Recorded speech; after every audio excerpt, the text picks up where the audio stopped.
do Pai, do Filho e do Espírito Santo. Amém. Criador inefável, Tu que és a fonte verdadeira da luz e da ciência, derrama sobre as trevas da minha inteligência um raio da Tua claridade. Dá-me inteligência para compreender, memória para reter, facilidade para aprender, sutileza para interpretar e graça abundante para falar. Meu Deus, semeia em mim a semente da Tua bondade. Faz-me pobre sem ser miserável, humilde sem fingimento, alegre sem superficialidade, sincero sem hipocrisia, que faça o bem sem presunção, que corrija o próximo sem arrogância, que admita a sua correção sem soberba, que a minha palavra e a minha vida sejam coerentes.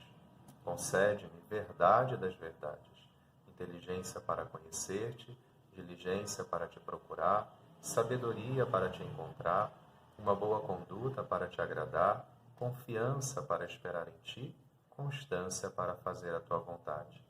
Orienta, meu Deus, a minha vida. Concede-me saber o que tu me pedes e ajuda-me a realizá-lo para o meu próprio bem e o de todos os meus irmãos. Amém. Bom, o Catecismo, então, finalizando esse terceiro capítulo, ele pergunta assim: como falar de Deus? Estamos no número 39. A Igreja defende, como já vimos anteriormente, a capacidade da razão humana de conhecer a Deus. É possível conhecê-lo somente com a luz da razão. É um caminho difícil, árduo, mas é possível. Por quê? Porque a nossa razão, ela é um espelho do próprio Deus, que é um ser pensante por excelência. Deus fala e a sua palavra acontece. Seu pensamento acontece, se torna verdade. Então nós somos participantes, se podemos dizer assim, da inteligência de Deus. Deus é o inteligente, né? Ele é o próprio ser pensante. Bom, e exatamente porque ela confia nessa capacidade, é que a Igreja sente que ela percebe que ela pode conversar com todos os homens e falar sobre Deus para todos os homens. Porque a inteligência humana, ela é um espelho do Deus inteligente, né? Porque ele é inteligência por excelência.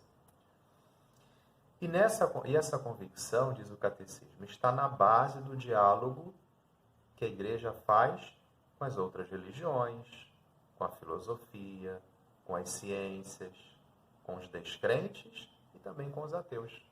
Então a Igreja não se furta a conversar com todos os seres humanos, independente de qual seja a sua religião, ou que religião não tenha, ou que tenham perdido a fé, ou que se considerem ateus. Por quê?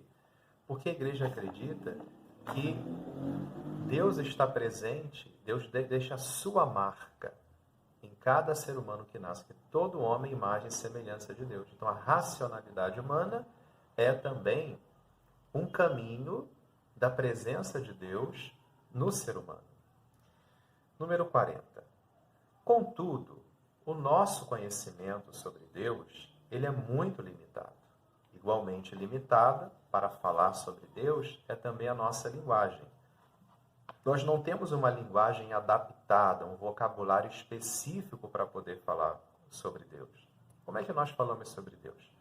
Nós vemos o nosso mundo ao redor, as coisas que acontecem ao redor, e aí nós tentamos pegar essas palavras e colocar para Deus.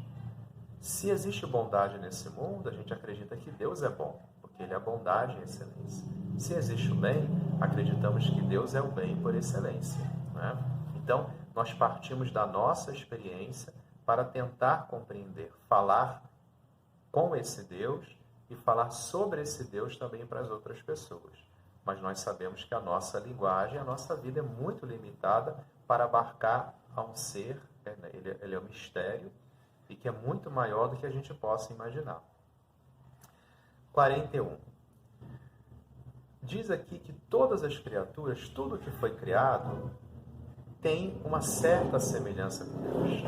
Mas de toda a criação, somente o homem é imagem e semelhança por Deus. Imagem e semelhança de Deus. Então, nós podemos contemplar nesse mundo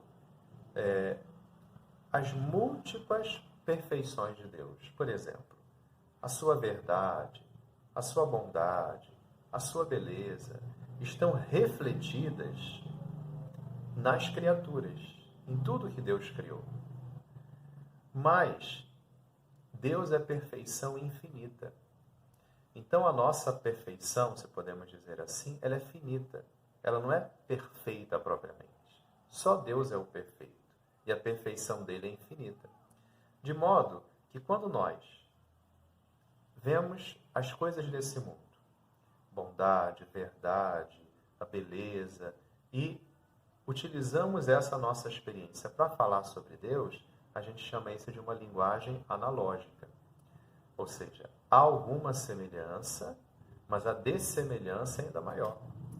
Se eu sou bom, se neste mundo há bondade e há bondade, nós nem podemos falar que Deus tem bondade. Deus, na verdade, é a própria bondade. Então, a bondade dele supera em muito grau, muito mais elevado do que a nossa aqui.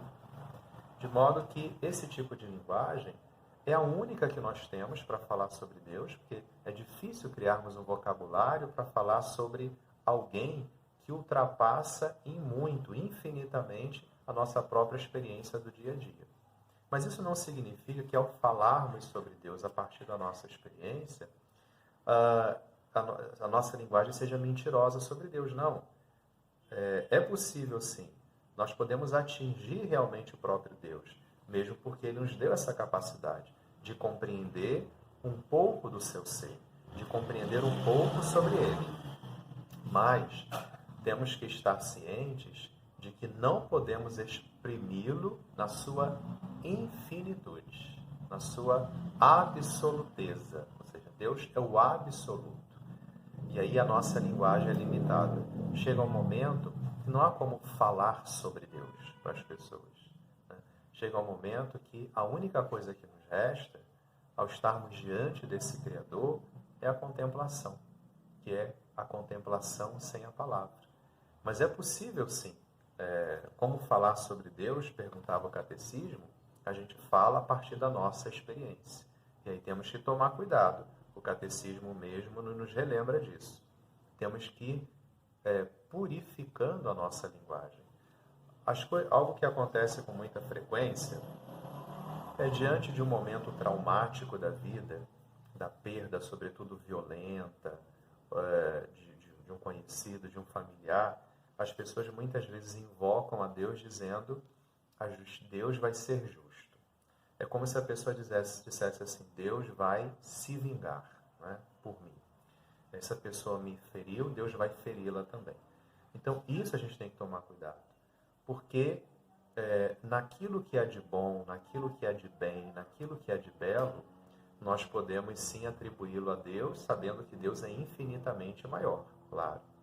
Mas nós não podemos colocar o nosso ser ferido, porque o pecado nos feriu. Que aí entra ódio, entra raiva, entra desejo de vingança, como se Deus fosse a minha representação. Então, essas coisas que entraram em desordem dentro de mim, então que eu quero muitas vezes me vingar das pessoas, ser uma pessoa violenta, e eu dizer que Deus vai se vingar no meu lugar, usando a palavra justiça, quando algumas vezes, não todas, na verdade, o que o meu coração ferido está pedindo é a vingança, e aí nós temos que tomar cuidado, porque Deus não é vingativo. Não é? De modo que, como falar de Deus, o que o catecismo quer dizer é que a nossa linguagem é muito limitada para falar sobre Deus. Mas aquilo que nós conhecemos, porque Ele nos permite conhecer, é verdade sobre Ele. E temos que aprofundar cada vez mais, sabendo que nós partimos dessa nossa experiência para poder entender um pouquinho sobre Deus. Então, chega um momento, de fato, que nós temos que nos render diante do Senhor, porque a nossa linguagem é muito limitada. E aí cessar as palavras e começar única e exclusivamente a contemplação, que é o conhecimento mais profundo de Deus que nós temos.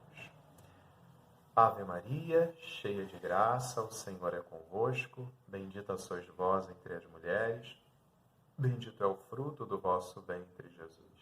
Santa Maria, Mãe de Deus, rogai por nós, pecadores, agora e na hora de nossa morte. Amém. Jesus manso e humilde de coração, fazei o nosso coração semelhante ao vosso. Fiquem na paz de Deus.